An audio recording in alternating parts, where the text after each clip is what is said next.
Fellow Kenyans, we are here today to speak nothing but the truth. We are here today to say to our president and the government of Kenya what his friends will not tell him. We are here to say what members of parliament will not tell him. We are here not on behalf of a political party, not on behalf of an NGO, not on behalf of Azimio or the opposition, not on behalf of any political party. We're not here on behalf of Kenya Kwanza. We are here on behalf of the citizens of the Republic of Kenya. Tuko hapa kusema ukweli kwa niaba ya wananchi wa Kenya.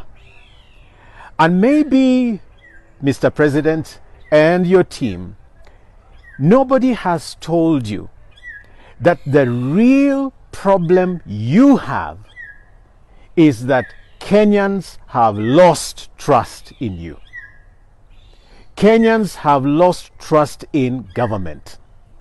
You have friends around you that tell you everything is okay.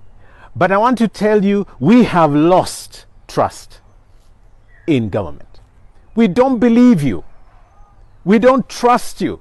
And there is nothing as bad as a trust deficit, a trust deficiency. Kutoaminika, hamuaminiki. When you say something, we don't believe you. When you promise, we know you will not fulfill. In fact, we don't trust you because as a government you have inherited a tradition of mistrust. You have borrowed money on behalf of Kenyans without passing through parliament. And then we as Kenyans have got to pay for it. The so-called debts are accumulated from tons and tons of monies borrowed on behalf of Kenyans to do projects. The projects themselves we don't know, not accounted for. Talk of the SGR.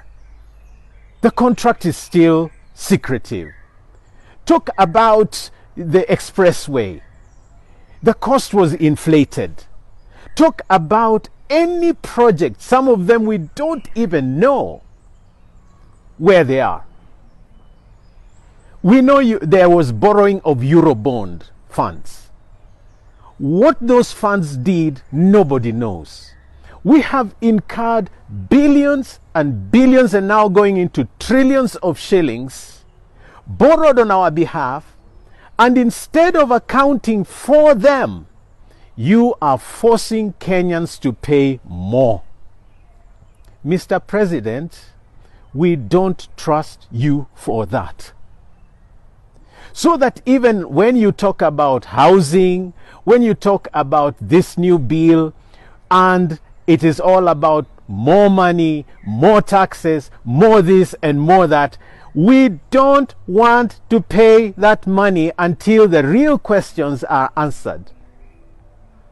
Where have all these funds gone? Where have the trillions gone? Now, another thing is we know, and the international media has even picked it up, that as soon as monies are borrowed, there are Kenyans that hide that money in offshore accounts. We know there are a few Kenyans that have tons, billions upon billions in offshore accounts. The so-called Pandora Papers. You know that, Mr. President. And as Kenyans, we know something is wrong because we are broke and all you can do is ask us for more money. So this is what we are saying. In order to fix your financial problems as a leader, don't tax Kenyans more. Bring back the billions that are hidden in offshore accounts. Bring them back.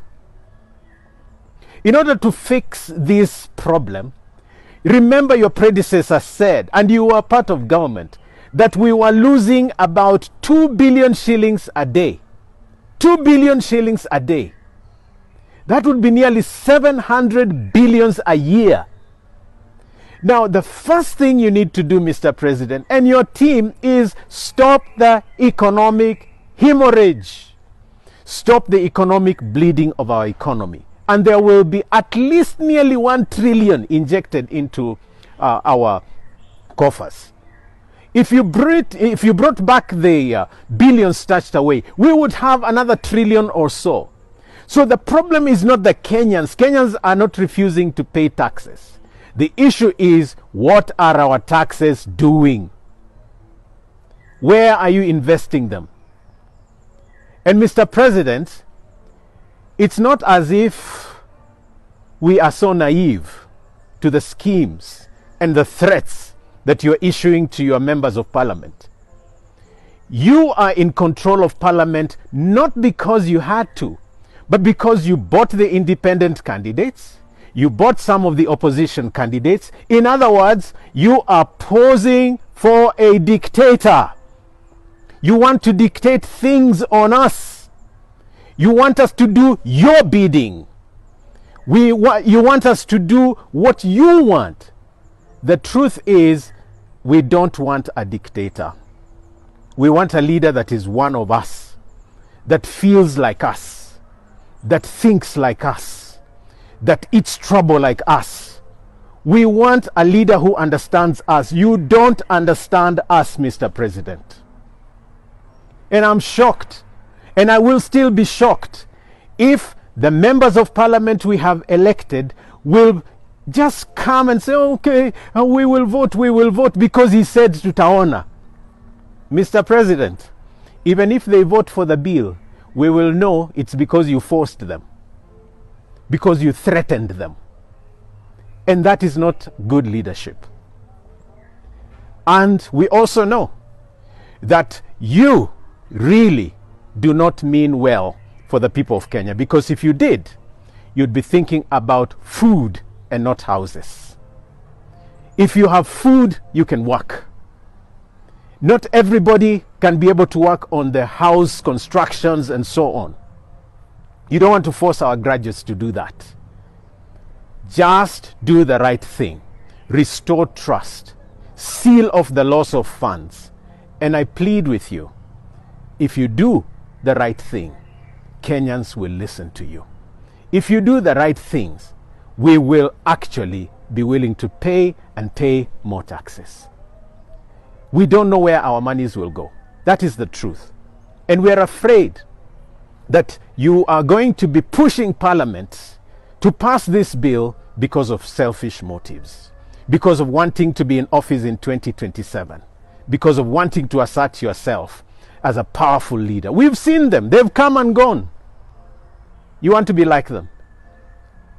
We plead with you not to be. And we ask you, Mr. President, to stop using churches for political meetings, for campaigns for 2027.